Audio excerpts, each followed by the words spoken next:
Incoming transmission. Hey everybody, this is Ed with Boosting the Signal, and this week my guest is Greg Vorob. Hey Greg, how are you doing? And welcome. Thank you so much for having me, Ed. This is a thrill.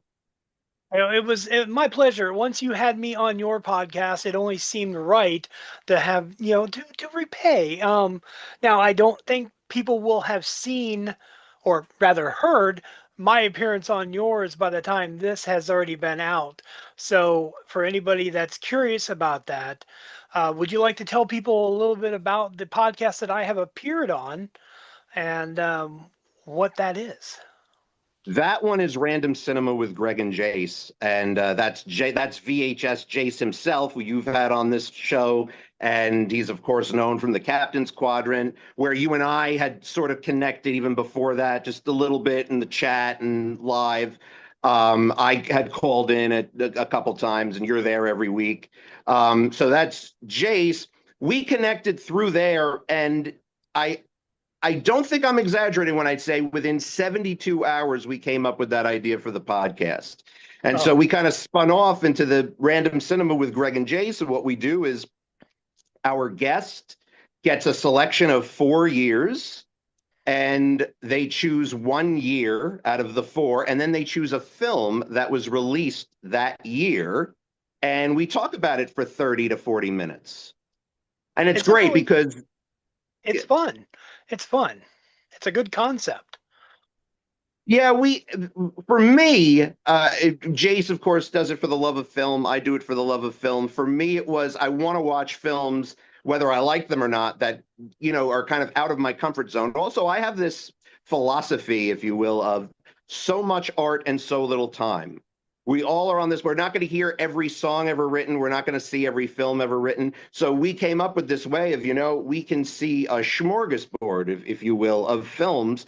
And yeah, I've already watched so many films that whether I even liked them or not, it didn't matter because I saw so many films that I wouldn't have watched otherwise.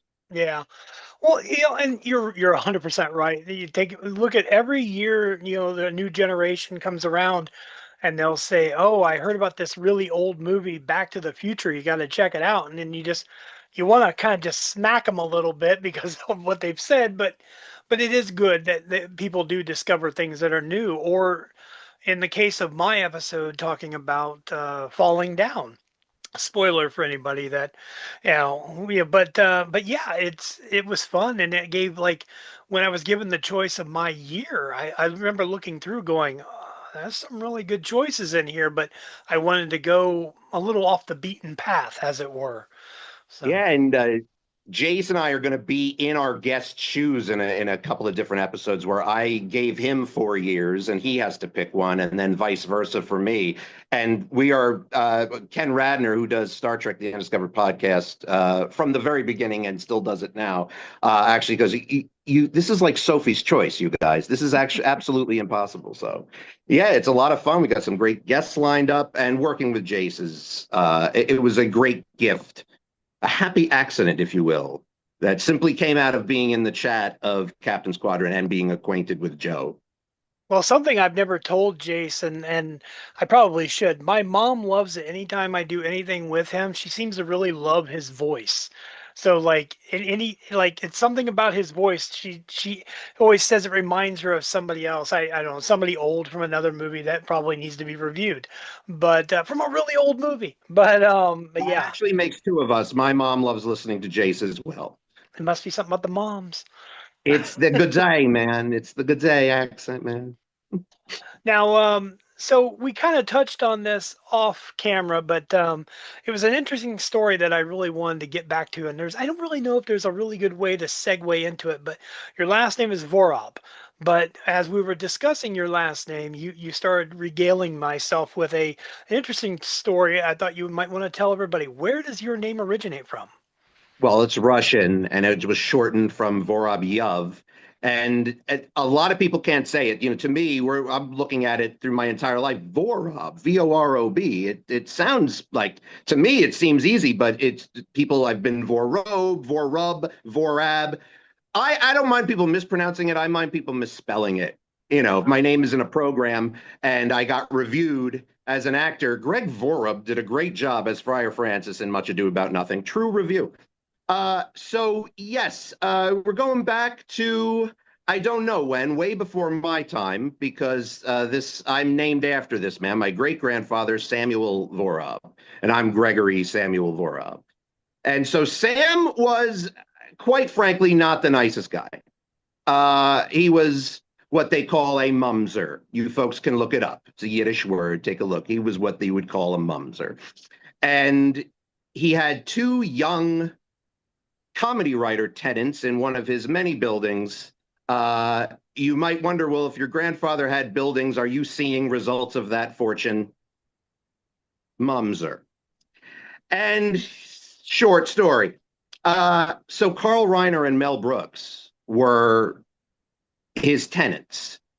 And obviously, with the reputation he had, when Mel Brooks wrote The 12 Chairs, which is such a little known film of his because it goes the producers 12, I mean, Spaceballs will tell you because they actually go in order in that scene when they're looking for Spaceballs. They go the producers 12 Chairs, Blazing Saddles. Well, the 12 Chairs is his second film after the producers, but he adapted that screenplay from a story. So it wasn't quite original, but it also was very under the radar.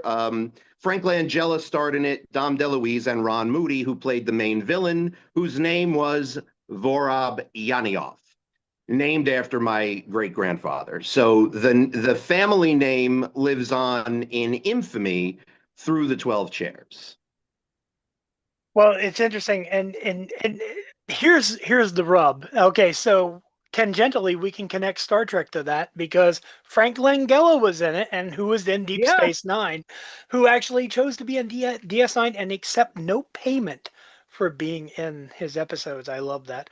But that's a hell of a story. And no, I've never seen that movie. I will check it out. I will find a way. Like when it comes to Mel Brooks, I love Blazing Saddles. I don't care how politically incorrect it is, but it's I remember my wife when I first met my wife, one of the first films I ever tried to get her and my son to sit down and watch together was Blazing Saddles, which they say they don't remember, but I remember them hating it so much in the first 15 minutes they asked me to turn it off. And I thought, you did your job, Mel. You did your job, you know. So but yeah, so that's a good story. I have to check that movie out. I think when you check it out, you'll know that little connection. I think you'll.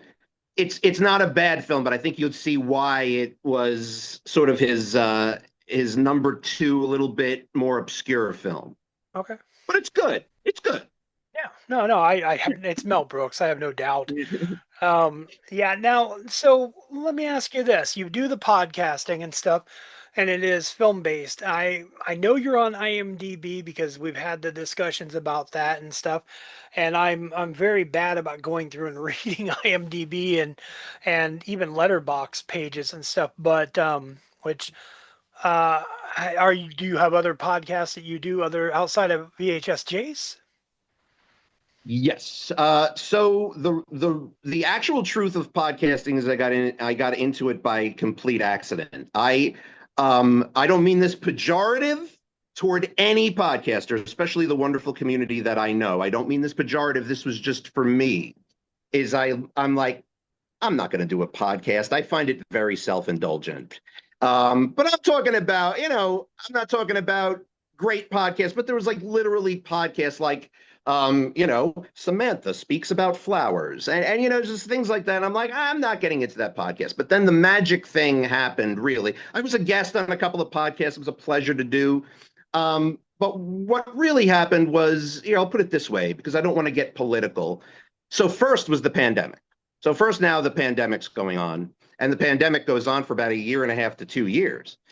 Well, then, let's put it this way. A certain infamous date happened.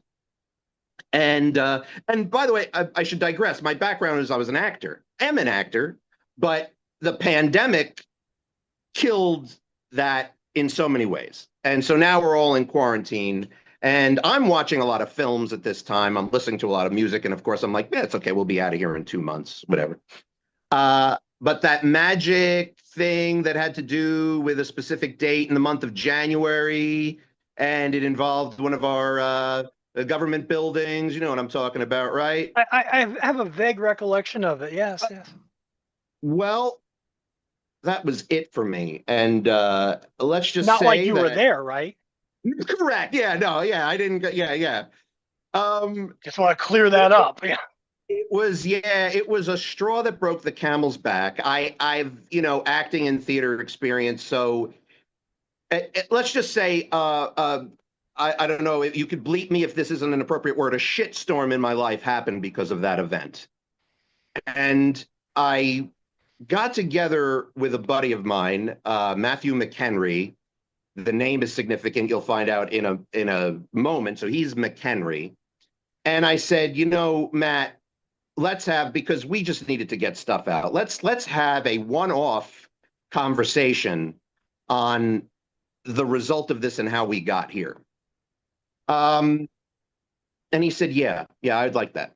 And I had never podcast. I used Anchor. Do you remember Anchor, which was I do since remember that. yeah, which was since bought by Spotify. It's much different now. So I said, you know what? I have a buddy, John Seymour, who never spoke about political and social things that were going on that would be considered controversial. But even he, after that incident, did himself. And so I said, you know what? So he's McHenry, that's M. That's John Seymour, he's S. I'm Vorob, that's V. So we created MSV Podcast, which was going to be a one-off conversation, but it was really more let's test this equipment. Let's see how this Anchor thing works. And we'll do kind of a test episode, then we'll do the full hour and a half conversation. We'll get things out. And we had the conversation and we released it. And I was just surprised that people were listening to it. We put it out there and people were listening to it. And then people were commenting on, it's not a political podcast, not really our cup of tea, but you guys' banter is really good. Well, we decided to go on past that one-off conversation, and we did 12 episodes of different perspectives from different people, including an opposing opinions of ours, of 12 episodes of MSV Podcast. So that's how MSV Podcast was born. And you could still find those old episodes on third-party websites, but from the server, I took it down simply because I don't want to talk about politics openly anymore, but it's there. Should anybody want to hear it, it's there. But that wasn't my background. We ended up doing that out of frustration, and we were just looking to get some, kind of vent. And it was, we ended up meeting some great guests and getting to know them better. And two of those guests happened to have been Daniel Hulley and Ken Radner, and that's going to matter momentarily. Well, we decided to go on, John and I, because a lot of people, Matt McHenry said, I didn't sign up for like this full season, these full episodes of podcasts, but you and John should go on because you guys actually have something going there. And then we went into the second season of MSV Podcast, which ended up being sort of, John experimented with things he wanted to try in podcasting. I experimented with things that I wanted to try in podcasting. It went all over the place between fake universes, sketch comedy. I say that in quotation marks because some of it wasn't very good, but it was experimental. I can give us kudos that we tried stuff. That's all. And it sort of just expanded into, well, what did John want to talk about? He wanted to talk about pop culture, maybe even some silly pop culture. So he branched off into his own podcast, Bullshit Hour with John Seymour. In meeting Dan Hulley and Ken Radner, they shared with me a love of Star Trek.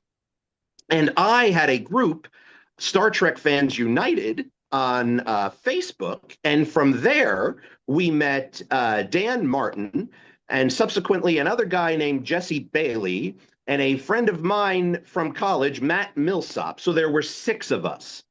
And we said, now that I do this podcasting thing, what if we start a Star Trek podcast? And we know there's hundreds upon hundreds, maybe more, of Star Trek podcasts, but we had a Facebook Messenger call on video just to talk about Star Trek. and what we loved and what it meant to us.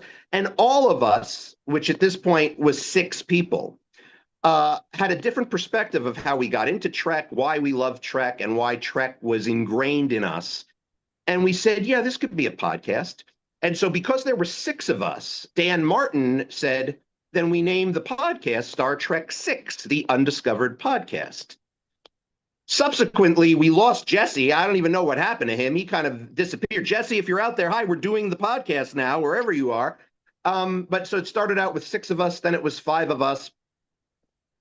But that was 2021, 2022. The first episode didn't actually come until 2023, where we were kind of all talk about it until Chris Hunter, Jeffrey Hunter's son, befriended us in the group. And we talked about that we were considering starting this podcast. And we were like, well, Chris wants to come on the show and talk about his experiences of growing up with Star Trek literally. So why don't we make that the first episode and get this stuff on the road? So we actually we simulcast it. We premiered on John's podcast, John Seymour. And by a couple days later, we had our own platform, put it up there, and Star Trek: The Undiscovered Podcast took off. And it was started by five people. By the end of it, three out of those five people were left. Ken Radner, Dan Martin, and myself, and we went on, and it had been wonderful. Since then, we had Jeff Howell come on simply as a guest. I decided to step down after 3 seasons, simply because I felt like it needed somebody new at the helm, literally and figuratively, and that was Jeff Howell. Jeff Howell always thanks Ken and I for selecting him. I don't take credit for selecting Jeff. I credit that he selected himself. The show selected him. It was just a no-brainer. And now the 4th season goes on with me being very involved behind the scenes. Actually, I haven't been off an episode yet because the patrons, they actually supported a $2 a month. One of our tiers is $2 a month. Make Greg watch Starfleet Academy, which was great because I did not watch I did not like it at first, but then, and what happened now is very unfortunate. We just did an episode on it, but I did not like it at first. But the patron said, no, we want to hear Greg listen to it and react to it every week. So that's what we did. But damn it, it got good. And now I'm very sad about the cancellation, which is a whole other can of worms. But yeah, so I was a co-founder of Star Trek: The Undiscovered Podcast, and now it's gone on with Jeff and Ken being the showrunners from Star Trek: The Undiscovered Podcast. So right now there are 3 live podcasts I'm involved with. So you got the Undiscovered Podcast. Kyle Bain came on that as a guest. One of the things we did on the Undiscovered Podcast was a non-Trek watcher watches Star Trek. And Kyle Bain, if people, I'm going to give him a shout out here, Bain's Film Reviews. If you go to bainsfilmreviews.com, that my sister actually has since started writing movie reviews for as well. Kyle Bain is a brilliant filmmaker. And I don't say that biasly just because he gave my own films good reviews. He's just an excellent filmmaker. So he said, why don't you come on? This is a guy who's never seen Star Trek in his life. And he came on, and the assignment we gave him was The Undiscovered Country. We just kind of felt like that was going to fit him. And he's our biggest success story of the non-Trek watcher that watches Star Trek because he ended up falling in love with it. How could you not after you see that movie? And if you know a thing or two about film, how can you not after seeing that movie? So then he became, everybody's seeing the new Star Trek through the eyes of a new Trek watcher with everything that all the episodes he subsequently reviewed with us. He became our resident film critic. But in season 3, we knew that Kyle's time was going to come to a natural end because we got up to section 31, of course, but we got up to Star Trek Beyond. That was the end of the films, and the show was changing directions. So I didn't want to lose podcasting with Kyle, so that's how Real Reactions with Greg and Kyle came to be, and that's REEL, Real. And these are movies that I select, unlike Random Cinema where the guest selects it. Kyle, we have a guest, and I kind of match the guest to the film that we're doing. But I literally have a list of 62 movies. It will take us through 2029 to get through that list, and we're committed to do it. As long as Kyle and I stay friends and we're still alive, we're going to finish that list.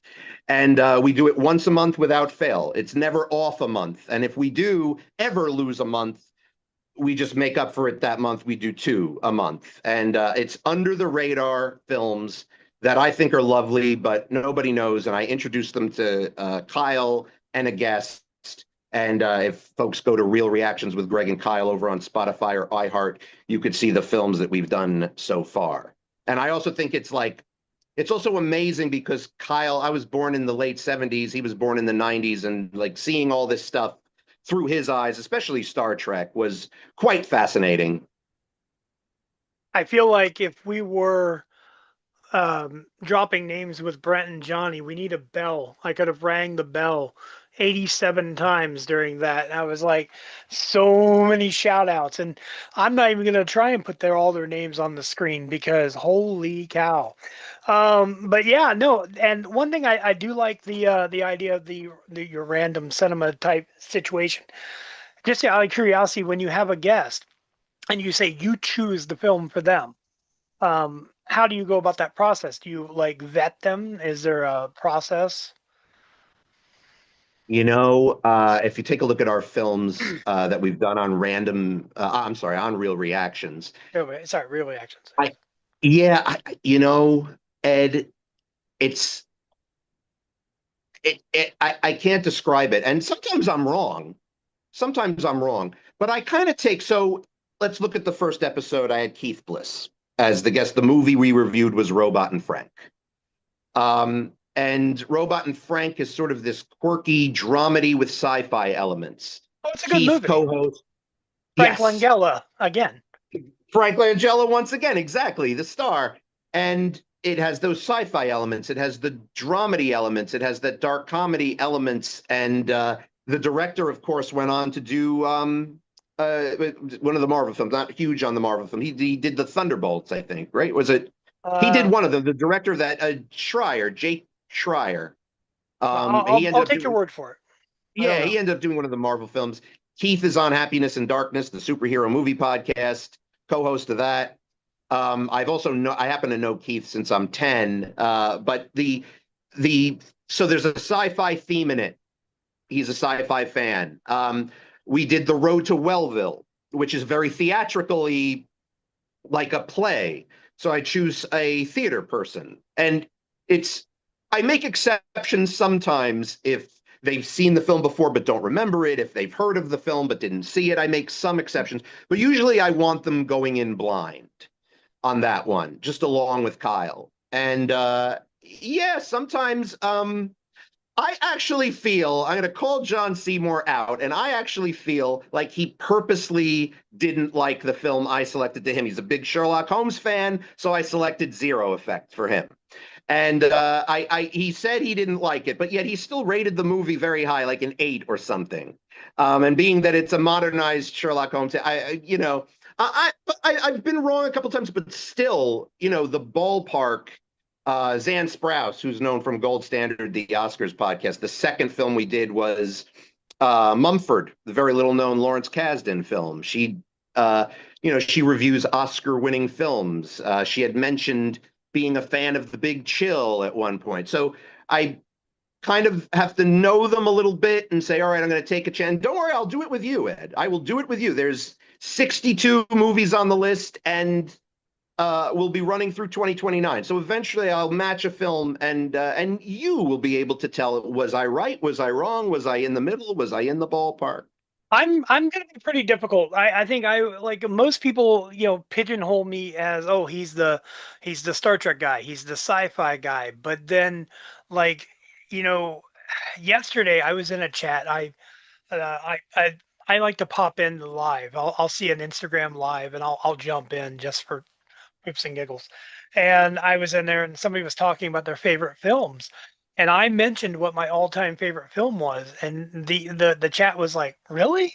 Like everybody expects Star Trek. They expect a sci-fi film, but my top 10 doesn't even have Star Trek in it. So All right, you must tell me what your favorite movie is. Then I'll tell you we did my favorite movie on Real Reactions. I'll tell you what that is. my favorite film is Defending Your Life. It's by Albert Brooks. Um, Don't tell me anymore because that was my favorite film that I did on Real Reactions. well, there you go. I kind of had a feeling. I was like, are you really going to tell? That is my favorite film as well. So now we know the kind of wavelength. So now that I know that's your favorite film, which is bizarre, I've never met anyone else that's their favorite, that's their favorite film. This is a kinship formed right here. Before you know it, because Jace and I went in that direction of forming our own podcast, we'll form our own podcast. But that is my favorite. But now that I know that, I'm sure there will be something I can match. You take a look at the list of real reactions and check I'm out gonna if I'm gonna go yeah, through it. There are yeah. specific films that I love that like most people have never heard of.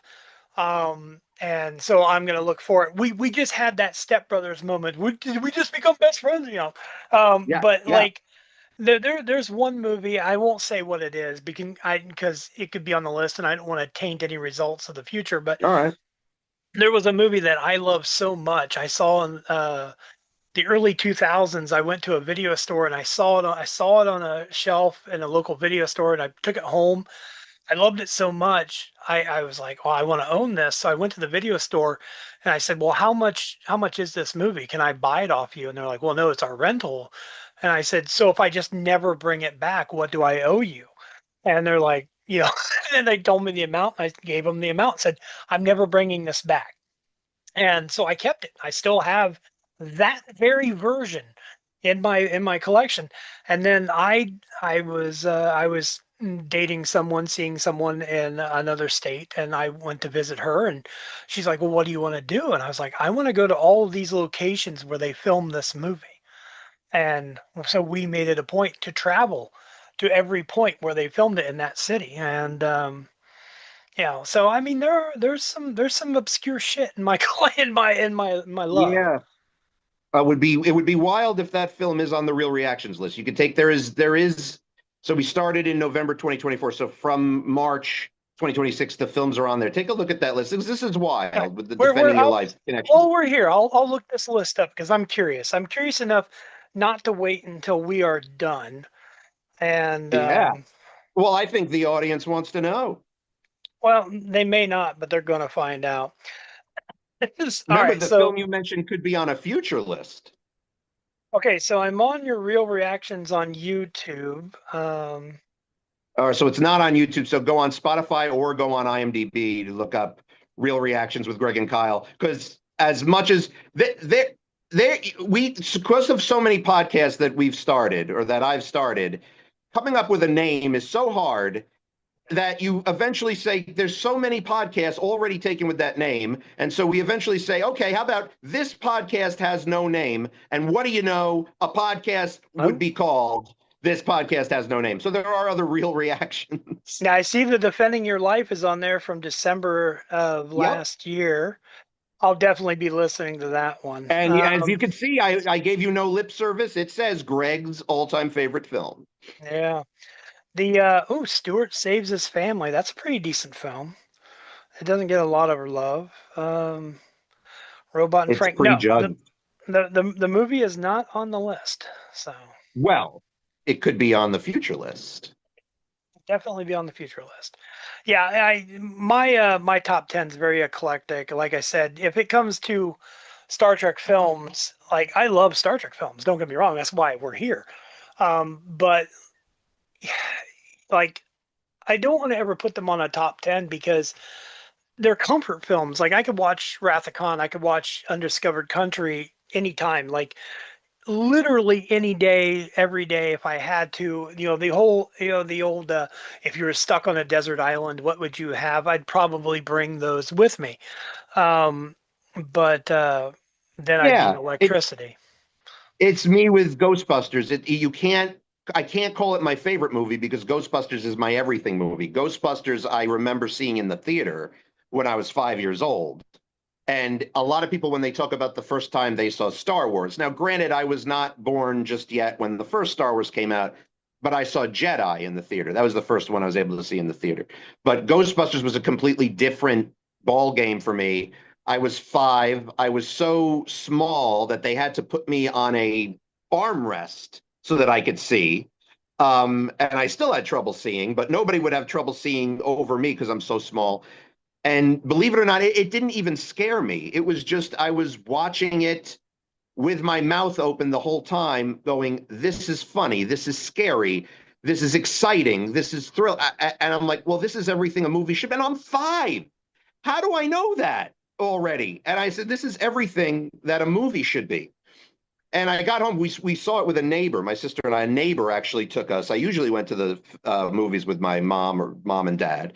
And I went home and Dad, how'd you like the movie? I said I just saw the best movie that I've ever seen in my life, or probably will ever see. And I'm 5. I can't emphasize that enough.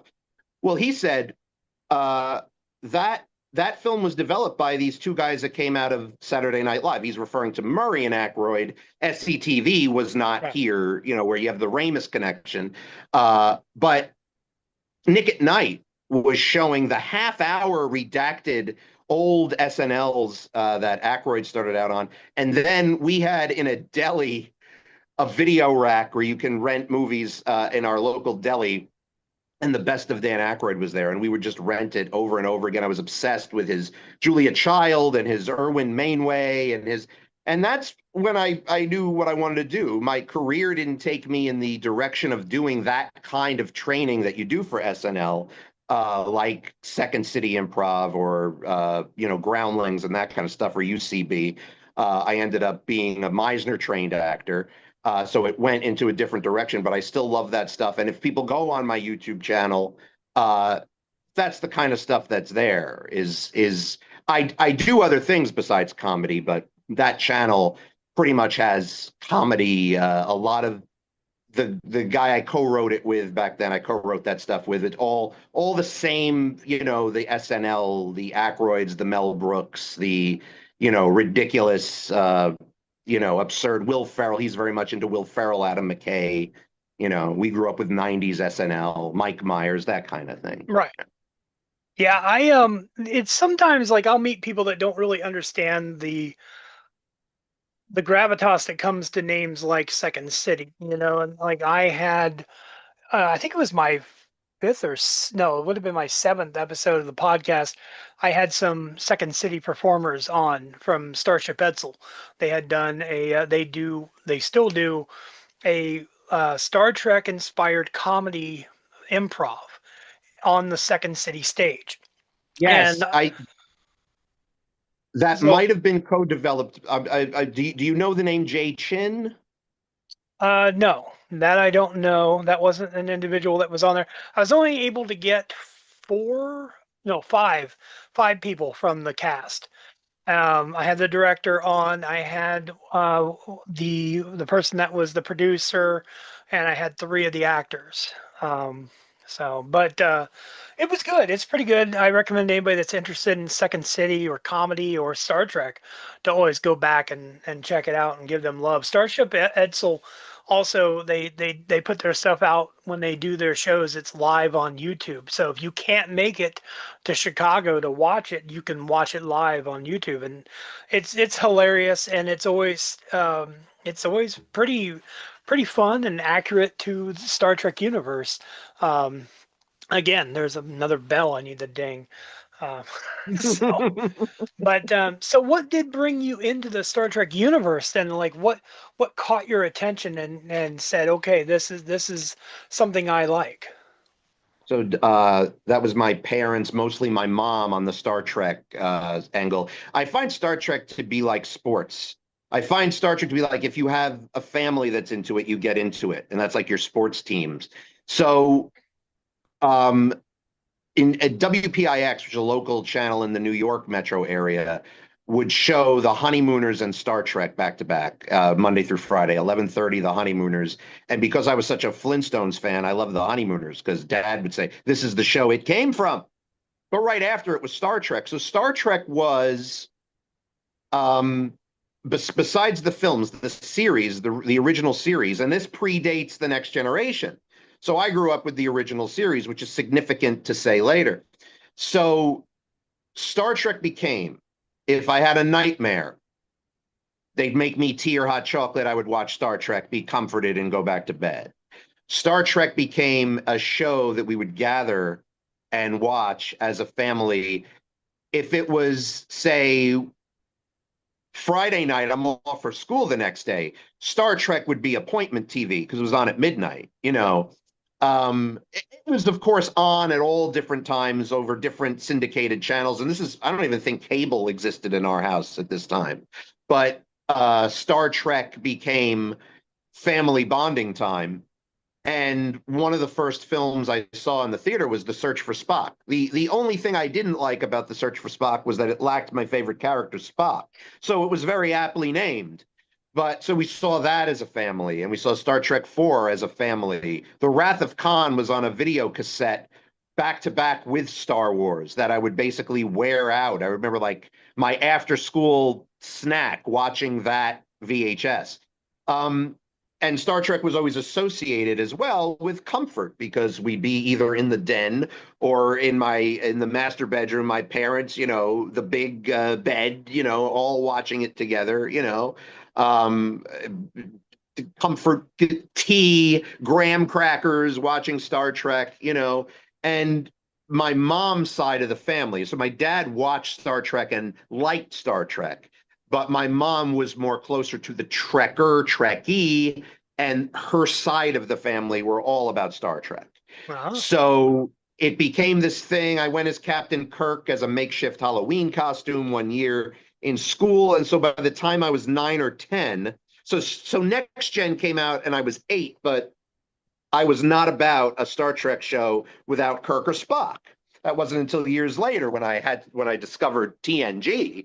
I saw episodes here and there, of course, and like they were okay, but it was really Generations that got me into that crew, and it was no longer just, oh well, the TOS crew is my guys. This was the whole thing came together, and then the whole franchise, and that's it. It's all one big thing. But for first, I was a TOS purist, if you will. But in 1989, I was 10. It was the first and only actual Star Trek convention I went to. My dad took me. We went with neighbors. George Takei was my first experience ever meeting anybody famous. He was wonderful. But Next Gen wasn't what really brought me there. It was all about TOS, so that's why it was significant. I met George Takei and Chekhov. Walter Koenig was there as well, and so it wasn't until years later that I got into everything else. But so it was a TOS in my house, and also the movies. We would go to see the movies as family as well, and then I became a Star Trek movie fan as well. But that's what led me into the other series because I'm like, I want more Star Trek. And I'm like, well, wait a minute, Greg. There's an entirely different world of series. There's TNG, DS9, Voyager, Enterprise up to that point. And I said, I'm going to watch everything. And so Yeah. so that goes back quite a ways. But I was binging things on DVD and things like that. I can't believe that ages people nowadays, but yeah. And so the whole thing became, and the infinite diversity and infinite combinations. It's also just what Trek represents, what it means, and the parables of humanity, the social issues. Yes, the politics. It's always been political. It's always been social. And I realize this is a very cliche, but I say this proudly, Star Trek nerd thing to say. But Star Trek, along with Sesame Street and all that, is part of what raised me and part of, you know, no, this is the belief system that I believe in and that I'm closest to, which is Gene's vision. We all work together to better ourselves. And you would understand it more because sometimes I have to tell people, like defending your life teaches you, it's not real. It's about getting to your best self. It's not really about your smartest self or eliminating fear completely, like that movie explores. It's getting to the best version of yourself. And damn it, Gene's vision in Star Trek was humanity. Only by our differences and embracing those differences, learning about them, and working with them and using us to learn from them and them learning from us is the only way that we can get to the version of the best selves of humanity. And I that think is you'll where, understand this if I say it then. It's like let me take a bite of that. Oh, it tastes like shit. And it's like because you haven't gotten to your best self. Yeah, I exactly. and that's you're absolutely right. Star Trek, it's like there's a meme that goes around that says these are the people that taught me how to be, this. They taught me about empathy and self-reliance and everything else. And it's not to say that my parents or anyone else's parents don't do their job as it were, but sometimes Yeah. there are things that are lacking. And I will say this though, as you say sometimes in families, it's like with sports, people become enamored with whatever. I tried it with my son. My son had nothing, did not care about Star Trek. He did not want anything to do with Star Trek. I dressed him as Data for Halloween a couple of times. Did not go over, as I wanted, but I did get I got two things out of this. One, he loves Battlestar Galactica, so I take that as a win. Um, as well, like other shows tangentially that are connected, like Warehouse 13, he became a huge fan of, and we were able to experience that full of so many Trek actors. Um, but then now his husband is a sci-fi fan that I can have these conversations with. So I'll take the wins where I can get the wins. Yeah, but Yeah. but also I think it's important not to force things on the kids. Maybe that's where I messed up. Like it's like, what are we doing? Well, we're gonna watch Star Trek.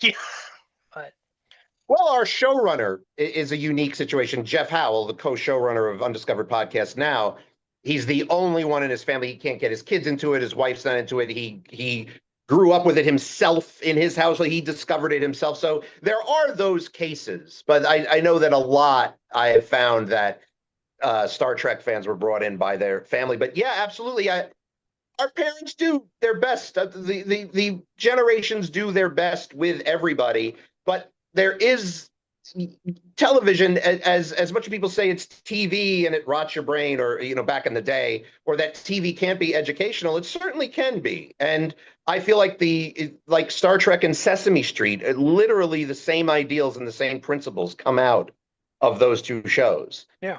So yeah, Star Trek very much taught me about just humanity living together. Yeah, Just it's good. I like that. That's it's a really good combination of things. I don't really think of Sesame Street and Star Trek in the same conversation, but you're dead on. You're dead on. the diversity, yeah, and then that's not working with aliens. That's working with these birds and these monsters and these grouch beings and these, So yeah, I have equated Star Trek and Sesame Street for a while. No, and that's a really good analogy. I like that. Um, yeah, and I you mentioned seeing Star Trek 3 in theaters. That was Star Trek 3 was the first Star Trek movie I saw in theaters as well. I saw it with my father.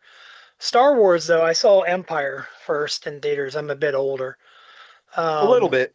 Yeah, Jedi was me. Yeah. yeah. The well, the episode 4, whatever you want to call it, Star Wars, it came out 1 month before I was born. So I didn't get to see it in theaters until '96 when the reissue came This around. is this is another one of those did we become best friends moments, because my mom literally saw Star Wars for the first time in its 79 run at a drive-in, and I was in her tummy.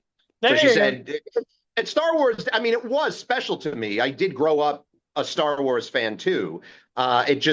It left me after a while, but I don't deny the impact it had on the forum that we love: film, sci-fi, and just in general pop culture. I still don't deny the how important Star Wars was, but I evolved more toward Trek. Not that I think the Star Wars Star Trek feud was very manufactured in later years. It never was really there until someone on the internet, I think, said it was there. It was never really there, and then it became a great joke. But yeah, I still Star Wars was still a major part of my life growing up. Yeah. Well, anyone that is watching will know that last week's episode, when this airs, the episode prior to yours is an all Star Wars episode. I sat down with a Star Wars fan, and we had a conversation, and kind of off the beaten path, but it gave me a chance to talk about something a little differently. But it was fun. I never understood the Star Trek, Star Wars versus. They're two different things. One's Yeah, fantasy, one is absolutely. science fiction. You know. Yeah, it was completely manufactured. Yeah. And it is what it is. But no, yeah, I gotta tell you, this has been a good conversation. I'm glad that you came on and we had this talk and everything else.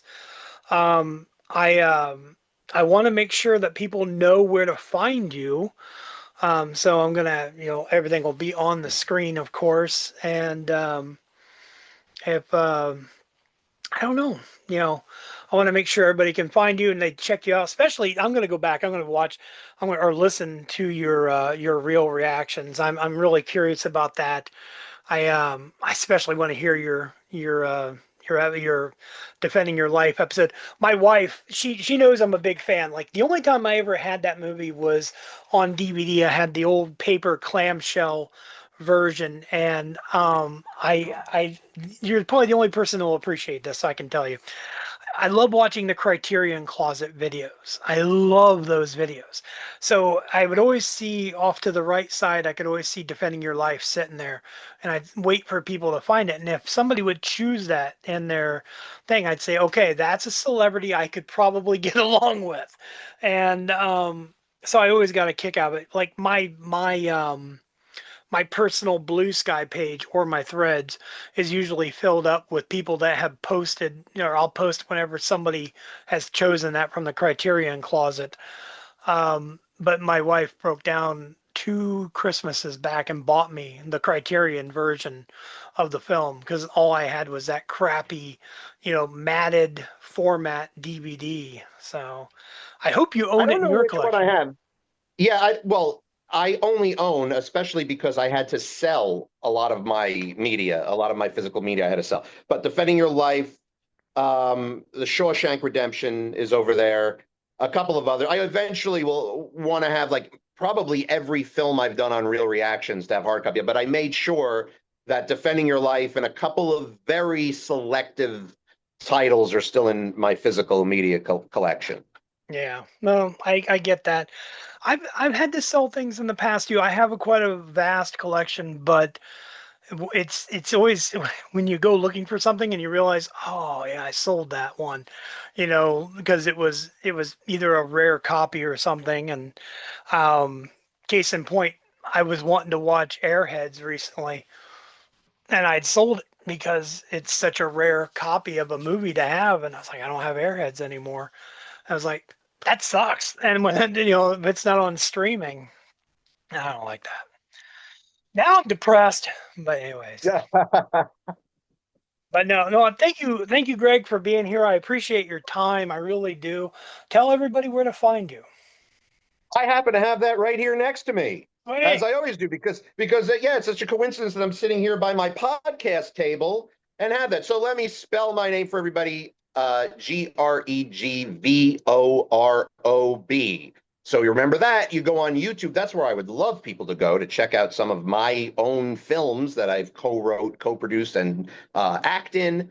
So at YouTube at Greg Vorob. That's where you could find me there. Social media wise, I'm on Instagram and Blue Sky at Greg Vorob. You could come say hi.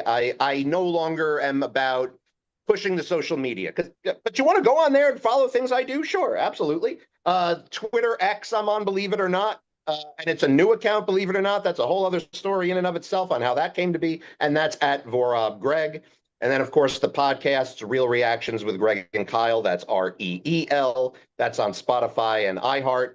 Star Trek: The Undiscovered podcast is literally everywhere. I was the main showrunner of the first 3 seasons. There's bonus shows there that can constitute its own season. And now, as it continues in season 4, I handed the keys over to Jeff Howell and Ken Radner, who I would highly recommend you give them a shout too. They are excellent, and they have now taken over the show, taking it in completely New Frontiers, and they're doing excellent. And of course, Random Cinema with Greg and Jace. Although his name for Random Cinema, if people want to look up Random Cinema, is spelled Jace because I misspelled it, and so he goes, no, just keep it. That's how they could separate VHS Jace from the other podcast to Random Cinema, especially that C stands for cinema. So that's So where they he can gave find. himself a split personality. Yes. Well, that's like for me, he's talking to me because that's what he was Yeah. pushing at the time. So it's like I say, oh, VHS Jace is on there. It's like, where is that one? Oh, yeah, yeah, yeah.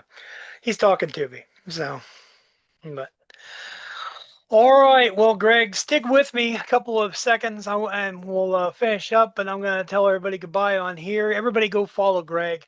All those links, everything is going to be on the screen. And if you're listening, listen to what he said and write it down and then put it in these places.